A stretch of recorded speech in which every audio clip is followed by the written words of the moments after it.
দেখেন মা, আপনার আপনার নাতি তো এখনো এলো না। কি যে করি, ভালো লাগছে না। এদিকে বৃষ্টি তো বেড়েই চলেছে, খুব টেনশন হচ্ছে।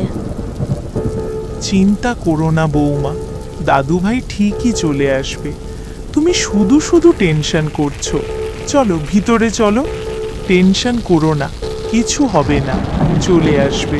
টিঙ্কু নদীর পাড়ে এসে দেখলো পাড়ে একটাও নৌকা নেই, সবাই ভারী বৃষ্টির কারণে বাসায় চলে গেছে। হঠাৎ তার শরীরটা যেন ভারী হয়ে উঠল।